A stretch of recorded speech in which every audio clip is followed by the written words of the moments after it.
안녕하십니까. KTV 시청자 여러분. 좌파 성향이 총리 선출로 촉발된 그리스의 위기 탈출 해법이 가시화되었다가 다시 불투명해지는 것이 반복되고 있습니다. IS의 인질 학살로 중동 지역에 긴장이 고조되고 있는 가운데 우크라이나 내전에 나토가 동유럽 국가에 대한 군사적 지원을 강화하는 등 세계가 출렁거리고 있습니다. 국제유가도 하락세를 마감하며 반등의 조짐을 보이고 있습니다. 이에 더하여 연초부터 세계 각국은 환율 전쟁이라 이름할 정도로 기준금리 인하 또는 지급준비율 인하 등을 통하여 통화 완화 정책을 내놓으면서 자국의 통화가치 상승을 방어하고 있습니다. 중국 인민은행은 2월 5일 지급준비율을 0.5%포인트 인하했습니다. 시중은행들로 하여금 대출 여력을 늘려주는 효과를 통하여 유동성을 늘리고 경기를 부양하기 위한 조치였습니다. 이보다 앞서 여러 국가가 올해 들어 기준금리를 내렸는데요. 루마니아, 스위스, 인도, 페루, 이집트, 덴마크, 터키, 캐나다, 러시아, 호주 등입니다. 변동환율 관리 제도를 시행하고 있는 싱가포르도 자국 통화의 절상 속도를 늦추겠다고 발표한 바 있습니다. 특히 유럽 중앙은행은 회원국 국채를 대규모로 사들이는 내용의 미국식 양적 완화 정책을 지난달 발표하면서 각국이 돈 풀기 움직임에 불을 당기고 있는 모습입니다. 이렇게 올해 들어 금리 인하나 국채 매입 등 통화 완화 정책을 발표한 나라는 이미 12개국에 이르게 되었습니다.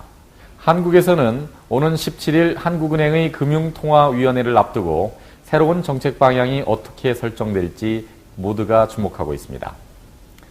인도네시아는 새로운 정권이 출범한 이후 긍정적인 상황이 이어지고 있습니다. 우선 국제 유가 하락으로 인하여 유류 보조금 축소에도 불구하고 시장 가격은 오히려 하락하였으며 인프라 투자 재원이 쉽게 마련될 수 있게 되었습니다. 예상되었던 정치적 불안정성도 회피할 수 있었고 물가 상승도 피해가게 되었습니다. 또한 미국의 금리 인상이 예상됨에 따라 인도네시아에 들어온 외국인 자금이 빠져나갈 것이 우려되었었지만 최근 세계 각국의 금융 완화 정책들을 보면 현재로서는 우려할 만한 충격의 정도는 크지 않을 것이라고 예상되고 있습니다. 이번 주에 발표된 1월 물가 상승률, 2014년 무역수지 등도 올해 인도네시아 경제에 더 많은 기대를 갖게 하는 소식들이었습니다. 우선 무역 적자 폭은 줄었고 1월 물가 상승률은 6.96%로 전월의 8.36%보다 1.4%포인트 하락했습니다.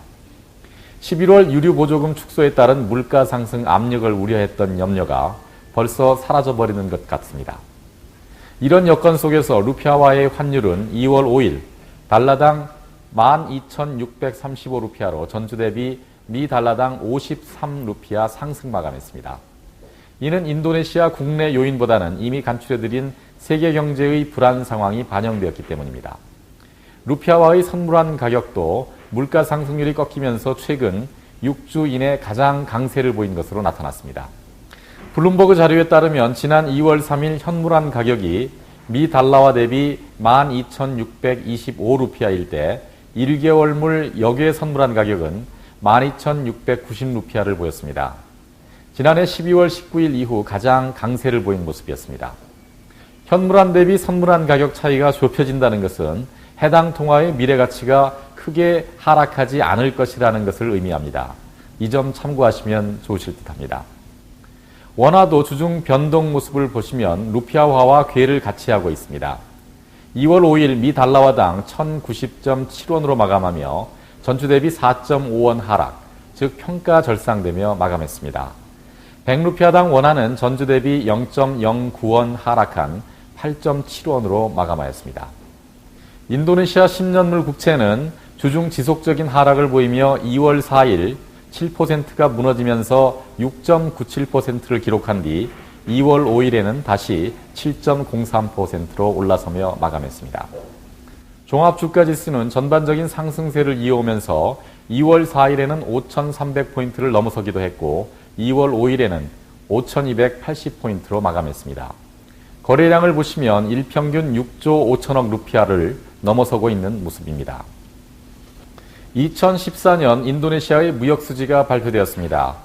인도네시아 경제가 민간 소비, 정부 지출, 내외 국민의 투자로 살아날 조짐을 보일 때마다 높은 무역 적자로 한숨을 쉬던 때를 기억하실 겁니다. 이젠 그랬던 무역수지가 이런 오명에서 벗어날 것 같다는 평가가 나오고 있습니다. 인도네시아 통계청이 지난 2월 2일 발표한 자료에 따르면 지난해 무역수지는 미 달러 기준 18억 불의 적자를 보였습니다. 이는 2013년 41억 불의 무역 적자 대비해서 상당 수준 개선된 내용인데요. 루피아화의 평가 절상에 따른 수입 억제가 가장 큰 역할을 한 것으로 파악되고 있습니다. 부문별로 보면 지난해 수입이 1,780억 불로 2013년에 1,870억 불 대비 90억 불 감소하였고, 수출은 1,760억 불로 2013년의 1,820억 불 대비 60억 불 감소한 모습이었습니다. 조코이 대통령은 전체 경제 규모 대비 22%의 비중을 차지하는 수출 부문을 확대하기 위해서 고민 중이라고 합니다. 지난 2월 2일에는 각 기관장들과 각국에 나가 있는 대사들을 불러 모은 자리에서 앞으로 모든 외교 역량을 수출 증대에 집중하라는 지시를 내렸다고 합니다. 인도네시아도 본격적인 세일즈 외교에 나선 모습입니다. 자국의 통화가치 상승을 방어하려는 각국의 움직임 속에서 어느 정도의 결실을 맺을 수 있을지 지켜봐야 하겠습니다. 지난 2월 3일 인도네시아 중앙은행은 1월 소비자 신뢰지수를 발표했습니다. 100을 기준으로 이보다 높으면 향후 6개월 동안의 경제 또는 소비에 대하여 낙관적인 전망을 한다고 해석되는데, 전월보다 3.7포인트 상승한 120.2포인트를 기록했다고 합니다. 또한 내구재 구매지수도 108.2를 기록하여 전월의 106.4보다 1.8포인트 상승한 모습을 보였습니다. 이번 조사는 인도네시아 전역의 18개 주요 도시에 소재한 4,600가구를 대상으로 실시한 것인데, 1월 중 반영된 유가 하락이 가장 큰 요인으로 작용한 것으로 파악되고 있습니다. 또한 이번 조사에서 소비자들은 자신들의 소득이 늘어나고 4월 정도가 되면 물가가 확연히 안정될 것이라고 내다보고 있었다고 합니다. 다나락사 연구소는 향후 6개월간 물가가 안정세를 보일 것으로 예상하고 있습니다. 이는 유가 안정 외에도 2월이면 곡물 수확이 시작되기 때문입니다. 또한 1월 고용시장을 분석한 결과 일자리의 수가 증가했고 임금도 어느 정도 상승했을 것으로 잠정 예상된다고 합니다. 또한 루피아화에 대해서는 향후 변동성이 축소될 것이라고 기대가 높아지고 있다고 합니다. 민심이 천심이라고 했습니다. 인도네시아 중앙은행과 다나락사 연구소의 일반 시민을 대상으로 실시한 이번 조사 내용이 향후 실제에 있어서도 같은 모습으로 나타나주기를 기대해 봅니다. 인도네시아 자산운용업체들은 올해 낙관적인 경제 성장을 감안하여 자산운용 부분, 즉 펀드 시장도 두 자릿수의 성장을 할 수 있을 것이라고 기대하고 있습니다. 자산운용 부분이 성장한다는 것은 주요 투자 대상 종목인 주식시장의 화랑이 예상된다는 것으로 해석될 수 있습니다. BNI 에셋 매니지먼트의 경우 현재 9조 9천억 루피아 규모의 펀드를 운영하고 있는데, 신규 설정하는 10개의 펀드를 통하여 올해 15조 루피아까지 늘린다는 계획을 갖고 있습니다. 즉 51%의 자산 성장을 목표로 한다는 것입니다. 레이타 바리안티 대표이사는 올해 신규 출범하는 펀드들 중 상당수가 사실 작년부터 준비해 오던 것들입니다. 유류 보조금 등과 같은 문제로 인해 투자자들이 좀 더 지켜보자는 입장을 유지하면서 2월 되어 온 겁니다. 2분기 정도가 되면 온라인 펀드 매매 시스템도 도입될 예정입니다. 이런 준비들로 인해 올해 운영 규모를 15조 루피아까지 늘리는 건 큰 어려움이 없으리라고 예상하고 있습니다. 라고 말했습니다. 빼닌 에셋 매니지먼트는 지난해 말 12조 2천억 루피아 규모의 자산을 올해 31% 늘려 16조 루피아로 확대할 계획입니다. 물가 상승률이 어느 정도 안정화되는 모습을 보이고 있고 국제유가도 하향 추세를 보이고 있는 점 등이 시장에 긍정적인 요인으로 작용할 것이라는 예상입니다. 인도네시아 금융감독청 오제카에 따르면 인도네시아 자산운용 시장은 2014년 266조 루피아로 2013년의 219조 루피아 대비 21% 증가했습니다. 시장 관계자들은 올해 이보다 더 큰 성장을 보일 것이라는 예상을 하고 있습니다. 주식에 관심이 있으신 분들께는 희소식이 아닌가 생각됩니다. 인도네시아의 제조업체와 운송업체를 중심으로 정보통신 부문에 대한 투자가 확대될 것이라는 예상이 나왔습니다. 국제시장조사기관인 프로스트 앤 설리반에 따르면 인도네시아 정부의 인프라 투자 확대에 따라서 향후 4년 동안 IT 부문에 대한 투자가 동반 확대될 것이라는 것입니다.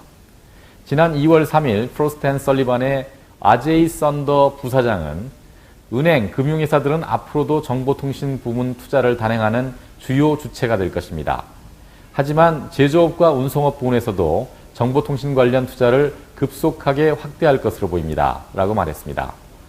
예상 투자 규모를 보면 2019년까지 제조업 부문에서 미 달러 기준 5억 5,200만 불, 그리고 운송업 부문에서 2억 5,300만 불 규모의 투자를 단행하여 연평균 23%의 성장률을 보일 것이라고 합니다. 성장률로만 보면 금융권에서의 예상 성장률인 17%를 넘어서는 수치입니다. 특히 운송업 부문에서는 물류와 운송에 대한 정부 사업이 주축을 이룰 것이라고 예상하고 있습니다. 제조업 부문과 관련해서는 향후 예상되는 자체 성장세에 부응하는 정보통신 부문 투자가 이루어질 것이라고 합니다. 2013년 인도네시아 제조 부문은 708조 루피아 규모를 보였는데 향후 10년 안에 920조 루피아 규모로 확대되고 이 중 420조 루피아는 수출로 이어질 것이라는 예상입니다. 제조업과 운송업이 성장하고 경제에 활력을 불어넣을 것이라는 것만으로도 좋은 소식이겠지만 이처럼 정보통신 부문까지 동반 성장할 것이라고 하니 더욱 반가운 소식인 것 같습니다. 양적으로 또 질적으로도 성장할 수 있기를 바라는 마음입니다. 살다 보면 답답하게 느끼시는 게 있을 것 같습니다. 어딜 가나 가다 서다를 반복해야 하는 교통 상황도 그중 하나가 아닐까 싶습니다. 교통신호보다는 체증 때문에 시원스럽게 가지도 못하고 약속 시간이 점점 다가올 때에는 스트레스가 급증하는 걸 느끼실 것 같습니다. 세계적인 윤활유 제조업체인 영국의 카스트롤에서는 재미있는 실험 결과를 발표했습니다. 세계 78개 도시의 차량 운전자들이 1년 동안 과연 몇 번이나 출발하고 서는 것을 반복하는지를 조사한 것입니다. 차량에 탑재된 내비게이션을 이용하여 각 차량이 가고 서는 횟수와 이동거리를 계산한 다음 연간 평균 이동거리를 감안해서 산출했다고 합니다. 해당 78개 도시 중 자카르타는 어느 정도 위치에 있었을까요? 바로 1위였습니다. 1년 동안 평균 33,240회의 가다 서다를 반복하는 것으로 조사가 되었습니다. 터키의 이스탄불, 멕시코의 멕시코시티가 각각 3만 회를 넘기며 2위와 3위를 차지했고 4위는 다시 인도네시아의 수라바야, 5위는 러시아의 상페테르스부르크로 나타났습니다.